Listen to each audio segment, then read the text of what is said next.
merci de nous rejoindre pour Céléos. On est dans le cœur de la santé. Vous êtes soutenu par Aura Santé, par Odéfi, par le réseau Entreprendre Nord. Vous êtes de Waterloo. Vous avez étudié la biologie à l'Université de Lille. Et puis vous êtes intéressé à ce qu'on appelle la spectrométrie de masse. C'est une balance moléculaire qui permet de peser en fait les molécules. Et en pesant les molécules, on est capable de déterminer leur nombre dans vos tissus.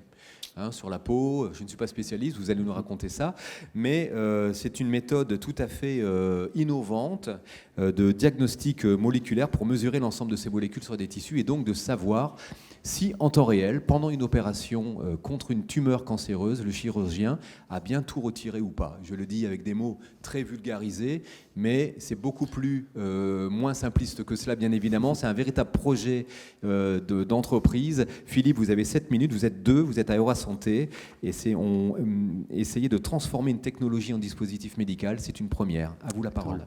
Merci Yannick pour l'introduction. Bonsoir à toutes et à tous. Je vais vous parler ce soir d'une situation que malheureusement nombre d'entre nous connaissent. C'est celle d'un proche à qui on annonce un cancer. Dans la majeure partie des cas, le traitement qui est assigné, c'est la chirurgie qui est une étape. Dans beaucoup de chirurgies, tout se passe bien, heureusement.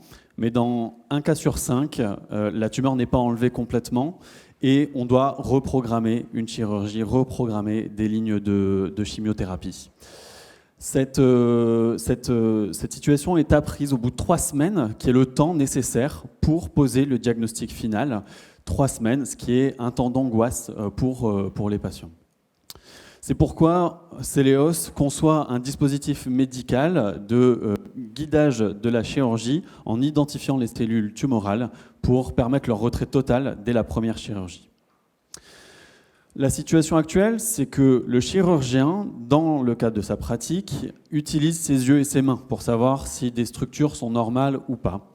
Malheureusement, dans de nombreux cas, il est difficile de savoir si un tissu est tumoral uniquement par ses moyens. Il est nécessaire de faire des analyses complémentaires, et ces analyses complémentaires sont coûteuses, longues et complexes, et donc elles ne sont pas réalisées. Notre solution, la technologie SpiderMass, prendra la forme et la taille d'un chariot d'échographie pour arriver au plus proche du patient, et comprend un laser qui permet de vaporiser les tissus. Ces vapeurs sont aspirées et amenées jusqu'au fameux spectromètre de masse. Il nous permet de caractériser le contenu des cellules. On utilise ce contenu dans des bibliothèques qui sont spécifiques de l'état des tissus, et on utilise des approches d'apprentissage machine qui nous donnent l'intelligence à la machine et qui permettent de dire au chirurgien « ici c'est normal, ici c'est cancéreux » en temps réel. Nous avons créé un guidage qui est simple, aucune préparation d'échantillon. In vivo, la mesure et le prélèvement se fait chez le patient. Temps réel, contrairement aux 45 minutes de la fameuse analyse extemporanée dont je vous parlais jusqu'à présent. Fiable, puisqu'on se base sur plusieurs centaines de biomarqueurs à la fois, contrairement aux approches diagnostiques classiques. Et modulable, puisque notre conception permettra d'avoir des accessoires chirurgicaux pour s'adapter aux différentes conditions chirurgicales, que ce soit en chirurgie ouverte ou en chirurgie endoscopique par exemple. Vous avez certainement entendu parler de méthodes de guidage du chirurgien. Aujourd'hui, le gold standard, c'est l'analyse extemporanée dont je vous parlais. Et on utilise beaucoup l'imagerie interventionnelle, avec le guidage par IRM, par échographie, par ultrason. Mais ces deux méthodes reposent uniquement sur des critères morphologiques. Et donc, on va un petit peu plus loin que les yeux du chirurgien, mais on est quand même limité sur des cas dont la morphologie est similaire. Il y a des méthodes de guidage du chirurgien par la fluorescence qui arrivent sur le marché, mais qui nécessitent la connaissance préalable des marqueurs exprimés par la tumeur. Et bien souvent, le signal fluorescent est diffus, ce qui nécessite de prendre des marges autour des tumeurs. Et il existe des méthodes moléculaires dont on fait partie, qui sont toutes en cours de développement, aucune sur le marché, et pour lesquelles nous présentons un avantage technologique breveté, avec plus de spécificité, une capacité d'expliquer pourquoi notre diagnostic est celui qu'il est, et une technologie qui modifie moins le geste du chirurgien. Le modèle économique dépendra du besoin du client final. Nous allons proposer de base un abonnement à nos bases de données, à nos logiciels, associés à des services pour avoir des revenus récurrents. Et en fonction, nous proposerons soit des ventes de systèmes et d'accessoires, soit un paiement à l'utilisation, qui est le modèle que nous préférons mettre en avant. Et en prenant des évaluations, des estimations ascendantes du marché potentiel, avec une atteinte de 15% des centres agréés pour conduire des chirurgies, nous avons un potentiel économique en France de 26 millions d'euros, en Europe de 150 millions, en Amérique de 282 millions d'euros et en Asie de plus de 800 millions d'euros. Alors qu'une étude de marché réalisée par Alcimed démontre qu'il y a plus de 20 cancers différents qui bénéficieraient de notre technologie. Donc vous vous doutez bien que le potentiel économique est énorme. Le Celeos a été créé par 5 associés cofondateurs, j'en suis le président. J'ai une formation donc scientifique de base et nous avons recruté notre CTO il y a quelques mois maintenant, qui est un spécialiste du développement et de l'industrialisation de dispositifs médicaux innovants. Nous avons avec nous les professeurs Isabelle Fournier et le professeur Zoltán Takats, à temps partiel, qui sont des références et des KOL dans l'utilisation de la spectrométrie de masse pour le guidage de la chirurgie. Nous nous inscrivons au milieu de partenaires qui sont orientés autour du besoin du patient, en passant de l'académique à l'industriel via la clinique, excusez-moi. Et nous avons autour de nous des experts qui nous accompagnent et qui nous apportent des expertises complémentaires pour maximiser les chances de réussite de ce projet. Nous avons prévu sur cette première levée de fonds, d'amorçage, 11 recrutements, le design de 2 systèmes accompagnés de leur dossier de validation réglementaire pour l'entrée en phase clinique, une plateforme logicielle et une bibliothèque de données.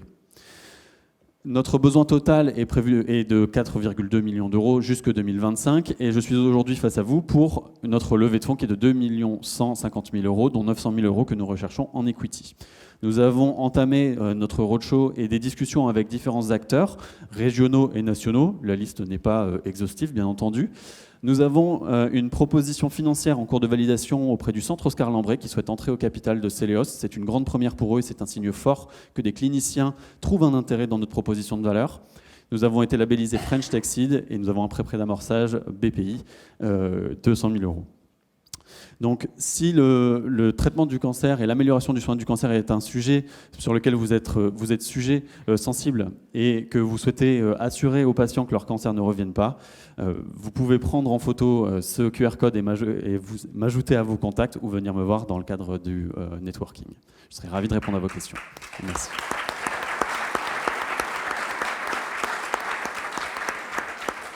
N'hésitez surtout pas à poser des questions, elles sont toutes les bienvenues et nous les poserons. Merci Philippe, donc vous êtes 2, il y a 5 associés, vous êtes actuellement donc, à l'Institut de recherche sur le cancer à Lille. Il y a une grosse marque d'intérêt du Centre Oscar Lambret, est-ce qu'il y en a d'autres ? Oui, tout à fait. Alors, cette étude de marché dont je vous ai parlé sur Alcimed est arrivée il y a quelques semaines maintenant. Ça a été un long travail puisque forcément on a énormément d'utilisation potentielle et donc il faut cibler la meilleure. Dans le cadre de cette étude de marché, Alcimed était extrêmement surpris par les marques d'intérêt présentées justement par les cliniciens. On a eu plusieurs propositions de co-développement. D'accord. Cette solution a-t-elle été testée ? J'imagine que oui. Hein. Vous êtes vous êtes docteur, oui. Docteur d'une thèse donc en dermatocosmétique avec Pierre Favre, je crois. Yes. Donc ça c'est quelque chose, c'est une corde à votre arc qui légitime votre présence ce soir avec nous. Une autre façon de travailler peut-être sur ces tests avec des cliniques vétérinaires, un petit mot parce que c'est quand même important. Ça a été quand même, c'est bien avancé. Il y a quand même tout à fait. Beaucoup de travail. Pour reprendre un petit peu ce qui a été fait jusqu'à présent, alors le projet est né en 2014. Des discussions justement avec de chirurgiens du Centre Oscar Lambret. C'est 10 ans de travail académique à l'Université de Lille, des collaborations.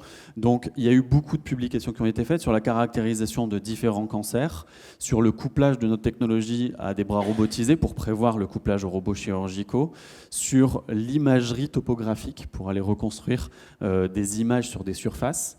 Donc oui, il y a eu beaucoup de développement scientifique. Du point de vue clinique, on a fait une preuve de concept en bloc opératoire vétérinaire. C'était le résultat du programme de maturation réalisé avec la SAT-Nord. Et on a pu mettre notre système dans la clinique vétérinaire Oncovet et l'utiliser pendant des opérations. Et dans le cadre de ma thèse, donc c'est une thèse en aspect cellulaire et moléculaire de la biologie, pour apporter plus de précision, appliquée à la dermocosmétique. Et on a fait une étude clinique sur 220 volontaires pour la caractérisation de l'état inflammatoire de la peau. Oncovet, acteur majeur de l'oncologie animale. Tout à fait. Et la société OCR, dont Dominique Tierney est associé de Celios d'ailleurs. Et qui est passé ici il y a quelques années. Une magnifique entreprise de notre région. Vous avez parlé d'apprentissage machine il y a quelques instants. Est-ce que cela veut dire intelligence artificielle? Comment vous maniez tout ça? Oui, alors est-ce que c'est un avantage concurrentiel par rapport aux autres? Exactement. On a procédé par étapes. C'est vrai que le terme IA, c'est un buzzword qui ressort récemment, qui a été développé au fur et à mesure. Donc on a commencé par de l'apprentissage machine conventionnel et ça fonctionne très bien pour faire de la classification, ce que l'on fait. Donc on a la possibilité de faire de l'apprentissage classique et on a mis en place des algorithmes d'apprentissage profond avec des réseaux neuronaux qui nous permettent d'être encore meilleurs et de nous passer d'un certain nombre d'artefacts liés à la mesure.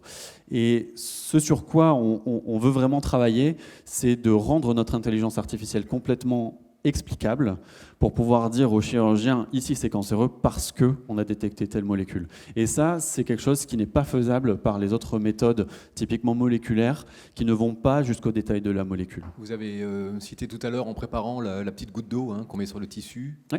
Mais là, ça fait appel également aux yeux du chirurgien. Tout à fait. En fait, cette petite goutte d'eau, c'est un projet concurrent qui s'appelle le MassSpecPen, qui utilise de la spectrométrie de masse aussi, mais ce qui est différent, c'est la manière de récupérer les molécules. Voilà. Ils mettent une goutte d'eau sur le tissu et ensuite ils l'aspirent et ils l'envoient au spectromètre de masse. Vous vous doutez bien qu'il faut plusieurs secondes de contact, il faut aspirer, il y a des transferts de liquide. On n'est pas en temps réel. Ça modifie complètement le geste du chirurgien et c'est pas du tout du temps réel. Justement, la question est importante. Quel est le pourcentage de fiabilité, donc d'efficacité de votre technologie par rapport aux autres solutions? Parce qu'on a compris dès l'introduction du pitch qu'il fallait réopérer dans un cas sur 5. Tout à fait. En fait, les méthodes...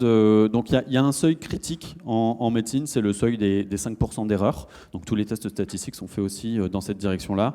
Donc, il faut avoir 95% de bonne classification d'un test pour qu'il soit accepté. On est aujourd'hui à nos stades précoces à 94%. Et quand on utilise l'intelligence artificielle, on monte même à 99%. Donc, on a déjà de très bons résultats qui, on l'espère, seront encore meilleurs lorsqu'on aura des bases de données plus grandes et mieux constituées. Une autre question, quelle économie peut être générée par le dispositif? J'imagine qu'il s'agit d'économie financière. Coût de l'opération additionnelle réalisée et la chimio complémentaire est-elle nécessaire? Oui. Alors il faut savoir que le coût du bloc opératoire environné, c'est entre 1 000 et 2 000 euros de l'heure. Sur une opération, ça peut chiffrer un petit peu plus. Donc ça fait déjà, multiplié par, dans le cadre du cancer du sein par exemple, c'est 400 000 secondes d'opération par an. Donc on modifie ça par 400 000. On a déjà une idée approximative du coût opératoire. C'est aussi du temps de bloc qui peut être utilisé pour soigner d'autres patients. C'est de l'amélioration des process à l'hôpital. Et c'est une diminution, on l'espère, du temps opératoire pour rendre le retrait des tumeurs plus rapide aussi. Très bien, donc un retour sur investissement, pour résumer un petit peu la situation, qui est rapide pour vous. Alors, le retour sur investissement... La mise sur le marché, c'est 2028, yes. Mais à partir du moment où c'est bien déployé, Ah oui, oui. Alors, effectivement, on prévoit de pouvoir atteindre le potentiel, l'équilibre économique au bout de la vente de 20 systèmes. Donc c'est un long temps d'attente, mais un retour sur investissement rapide. Et encore une fois, je le précise ici, c'est le premier segment de marché qu'on vise. C'était important à signaler. Merci beaucoup. Si vous n'avez plus de questions, vous pouvez aussi lever la main et la poser, pour ceux qui osent. Mais il me reste à vous remercier, Philippe, pour votre présentation. Je pense qu'on peut l'applaudir.